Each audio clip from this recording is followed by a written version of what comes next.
Hello student, मैं Arvind Pratap Singh Madhav group of ITI के online portal पर आपका एक बार पुनः स्वागत करता हूं। हम लोग इलेक्ट्रीशियन ट्रेड थ्योरी के बारे में पढ़ते हैं, जिसमें हम अपना चैप्टर ट्रांसफार्मर के बारे में अध्ययन कर रहे हैं। ट्रांसफार्मर के 2 लेक्चर हम पीछे देख चुके हैं। आज हम अपना एक नया लेक्चर स्टार्ट करने जा रहे हैं, जो होगा हमारा लेक्चर नंबर 3। तो लेक्चर नंबर 3 को हम 2 पार्ट में करेंगे, छोटे छोटे में। तो पहले हम देखते हैं ट्रांसफार्मर के लेक्चर नंबर 3 का पार्ट नंबर 1।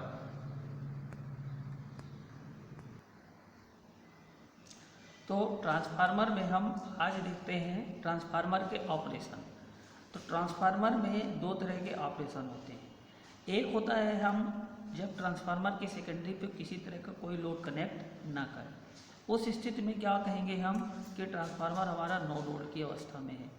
अब नो लोड की अवस्था में है, यानी नो लोड पर हम ट्रांसफार्मर का ऑपरेशन देखेंगे कि उस स्थिति में ट्रांसफार्मर किस तरह से बिहेव कर रहा है, किस तरह से वर्किंग हो रही है उसकी, ये सब चीज़ों का एनालिसिस करते हैं। तो हमने ट्रांसफार्मर का कल इक्विवेलेंट सर्किट बनाया था, जिसमें हमने प्राइमरी वाइंडिंग का रेजिस्टेंस लिया था, साथ में कोर को मैग्नेटाइज करने के लिए कोर का जो रेजिस्टेंस और उसका रिएक्टेंस था उसको दर्शाया था। साथ ही साथ हमने सेकेंडरी वाले पैरामीटर को प्राइमरी में शिफ्ट किया था, जिसमें हमको सेकेंडरी वाइंडिंग का प्रतिरोध मिला था। ठीक है, तो उसी को हम आगे बढ़ाते हैं। तो हमने ये देखा था कि हमें ट्रांसफार्मर में नो लोड ऑपरेशन करना है।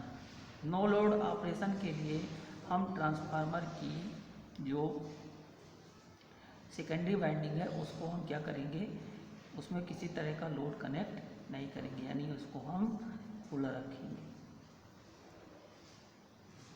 ये ट्रांसफार्मर की कोर हो गई, ये हमारी सेकेंडरी हो गई। तो सेकेंडरी को हम क्या करेंगे, खुला रखेंगे। ये यहाँ से हमारी ये ओपन होगी। अब हम प्राइमरी में देखते हैं। तो प्राइमरी में जहाँ से हमको या मैग्नेटाइजिंग कोर को मैग्नेटाइज करने के लिए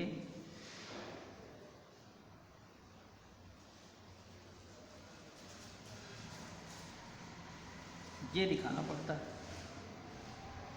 तो नो लोड ऑपरेशन का मतलब है कि हम इसको क्या करेंगे, ट्रांसफार्मर की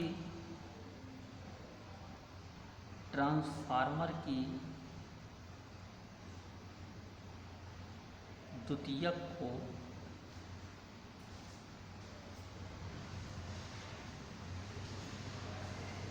खुला रखेंगे।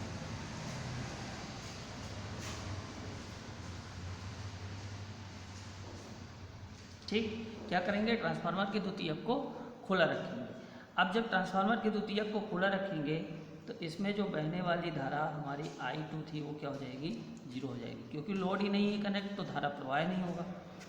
अब जब इसमें धारा प्रवाहित ही नहीं होगी तो इधर से हमें कोई मतलब नहीं। हम जो भी एनालिसिस करेंगे नो लोड की अवस्था में प्राइमरी में करेंगे।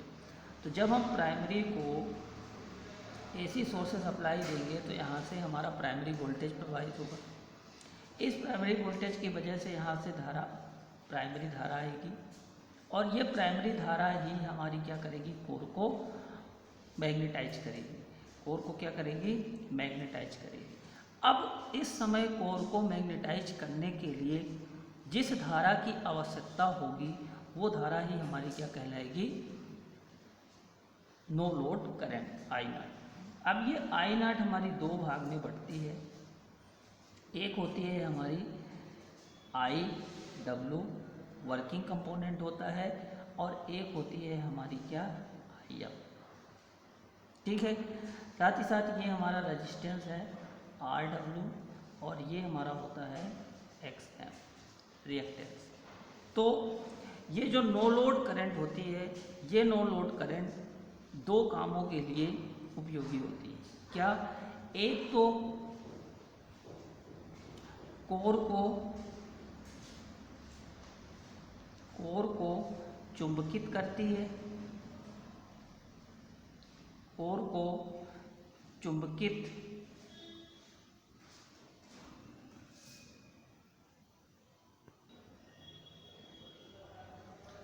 तो ये जो नो लोड करंट होती है किसी भी ट्रांसफार्मर की कोर को चुंबकित करने के लिए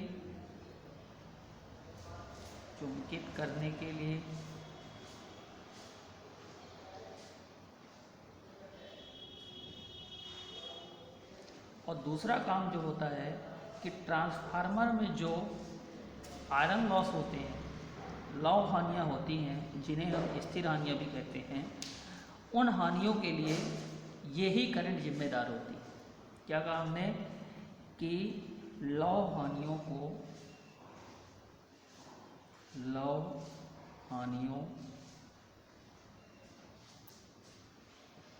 के लिए जिम्मेदार होती है। तो नो लोड अवस्था में जो धारा बहती है उसे हम नो लोड धारा कहते हैं, और ये नो लोड धारा ट्रांसफार्मर की कोर को चुंबकित करने का काम करती है, और साथ ही साथ उसकी ट्रांसफार्मर में जो लौह हानियाँ उत्पन्न होती हैं उन लौह हानियों को उत्पन्न करने के लिए जिम्मेदार होती है। अब ये देखते हैं कि ये जो ट्रांसफार्मर की नो लोड धारा होती है आई नॉट, ये आई नॉट हमारी किस में जुड़ती है? फेजर सम में। फेजर मतलब एसी में हम फेजर सम जोड़ते हैं, डीसी में अर्थमेटिक कर लेते हैं, लेकिन एसी में फेजर जोड़ना पड़ता है क्योंकि उसमें डायरेक्शन और मैग्नीट्यूड दोनों होती है। तो आई नॉट आप दो भागों में बांटते हो, दो भागों में बटेगी। एक होती है हमारे लिए working component I W plus phasor of magnetizing component I M. अब इसके लिए हम क्या करेंगे कि फेजर डायग्राम बनाते हैं। तो फेजर डायग्राम बनाने के लिए हम फ्लक्स को हमेशा रेफरेंस पे लेके चलेंगे। फ्लक्स को क्या करेंगे? रेफरेंस पे लेके चलेंगे, और वोल्टेज को फ्लक्स से 90 डिग्री दिखाएंगे। फिर इसमें अब हमको ड्रा करना है आई एम और आई डब्ल्यू। तो यहाँ पे आप देख रहे हैं आई डब्ल्यू किसके क्रॉस धारा होती है? आर डब्ल्यू की। और जब हम अपना एसी सर्किट पढ़ रहे थे तो वहाँ पे आपको बताया गया था कि प्रतिरोध के केस में धारा उसी दिशा में बहती है जिस दिशा में वोल्टेज होता है। तो यहाँ पे हमारा वोल्टेज कहाँ है? प्राइमरी वोल्टेज इस लाइन पे। तो इस लाइन पे हमारी धारा आई डब्ल्यू बहेगी। और दूसरा कंपोनेंट हमारा क्या है? एक्स एम, जो कि रिएक्टिव कंपोनेंट होता है। और रिएक्टिव कंपोनेंट में आप एसी में ही देखे थे कि रिएक्टिव कंपोनेंट में जो धारा बहती है वो रिएक्टिव धारा अपना वोल्टेज से 90 डिग्री क्या करती है? लैग करते हुए चलती है।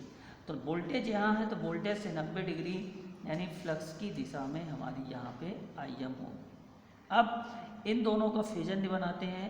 तो फेजर बनाने के लिए इतने मैग्नीट्यूड का इसके पैरेलल एक लाइन यहाँ से ड्रा करेंगे, और इतने मैग्नीट्यूड का इसके पैरेलल एक लाइन यहाँ से ड्रा करेंगे। ये जो जहाँ पे ये दोनों लाइनें काटेंगी उसको मूल बिंदु से मिलाएंगे। तो यही जो निकल के आएगा ये होगी हमारी आई नॉट। और आई नॉट धारा आई नॉट और प्राइमरी वोल्टेज के बीच का जो कोण होगा उसे हम कहेंगे फाई नॉट। ये फाई नॉट ही हमारा क्या बनता है? पावर फैक्टर, या पावर फैक्टर, या ऐसे कहें नो लोड पावर फैक्टर। और ये नो लोड पावर फैक्टर जो होता है ये 75 डिग्री से ज़्यादा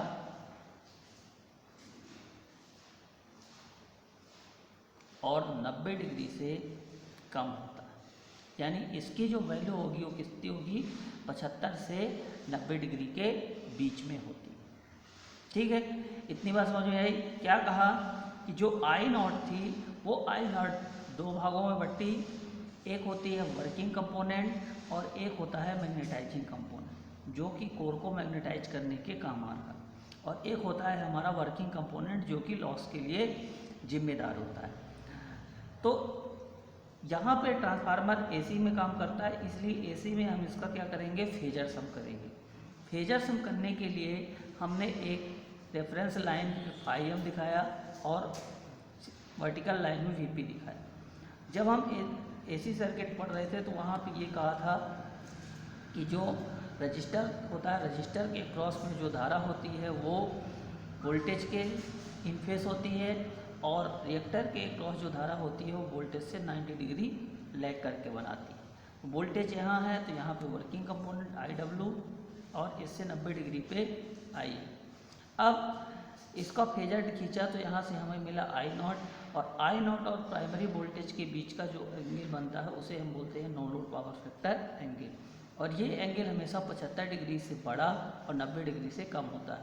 ये एग्जाम में क्वेश्चन यहाँ से पूछा जाता है कि नो लोड पावर फैक्टर का एंगल कितना होता है, तो 75 से ज़्यादा और 90 से कम होता है, और इसकी वैल्यू बहुत कम, लगभग 0.2 या 0.02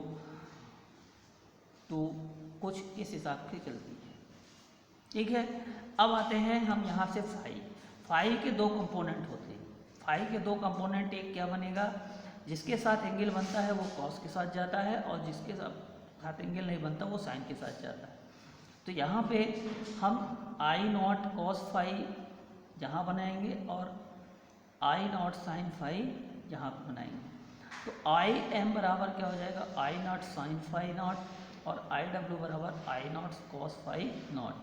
ये जो IW होता है इसको हम बोलते हैं वाटफुल कंपोनेंट। वाटफुल कंपोनेंट जिसकी वैल्यू क्या होती है, IW बराबर I0 cos फाई नॉट। और यही हमारा क्या होता है, कॉपर आयरन लॉस के लिए या लॉस के लिए जिम्मेदार होता है।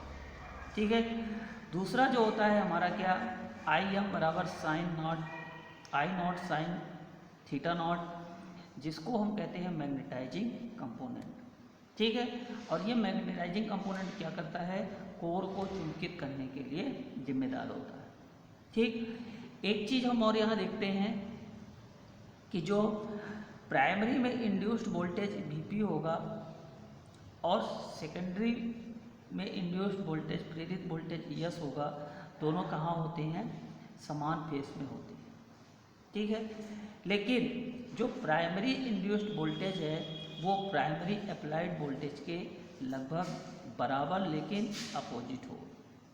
ठीक है, यहाँ से ये क्वेश्चन पूछा जाता है कि नो लोड ऑपरेशन में ट्रांसफार्मर का अप्लाइड वोल्टेज इंड्यूस्ड वोल्टेज या प्रेरित वोल्टेज से के बराबर होता है, लेकिन कैसा बराबर होता है, अपोजिट डायरेक्शन में। ठीक है, अपोजिट डायरेक्शन में बराबर होता है। तो एक पॉइंट आप यहाँ से ये याद रखेंगे। ठीक, तो क्या कहा हमने कि एक तो नो लोड ऑपरेशन में सेकेंडरी को खुला रखते हैं, तो इसकी सेकेंडरी में किसी तरह का चुंबकीय क्षेत्र उत्पन्न नहीं होता और ना ही किसी तरह की धारा प्रवाहित होती। अब प्राइमरी में आते हैं, तो प्राइमरी में जो अप्लाइड वोल्टेज VP होता है उसके कारण धारा IP बहती है, और ये धारा दो भागों में बढ़ जाती है, जो कि IW और IM। ठीक, यही धारा क्या कहलाती है, हमारी नो लोड धारा होती है, और ये नो लोड धारा का दो काम होता है, एक तो कोर को चुंबकित करती है, दूसरा लौ के हानियों के लिए जिम्मेदार होती है। ठीक है, तो इस तरह से हमारा I0 जो है दो भागों में बढ़ता है, I0 बराबर IW प्लस IM।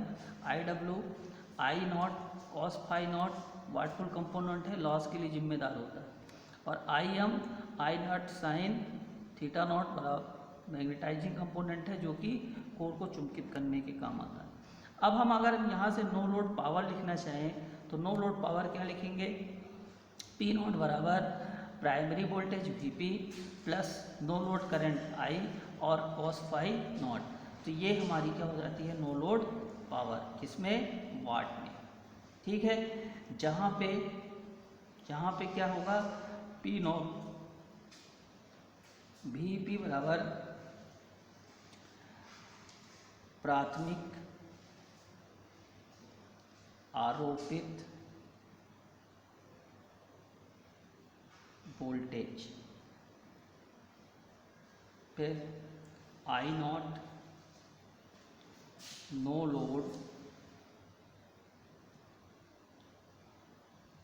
करंट, फिर phi naught cos phi naught no load power factor.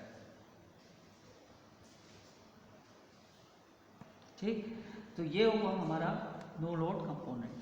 अब अगर यहाँ से हम आई नॉट की वैल्यू निकालना चाहें तो आई नॉट बराबर क्या लिखेंगे, फेजर सम है तो अंडर रूट आई डब्ल्यू का स्क्वायर प्लस आई एम का स्क्वायर। यहाँ से हमारी ये डब्ल्यू आई नॉट की वैल्यू निकल आएगी।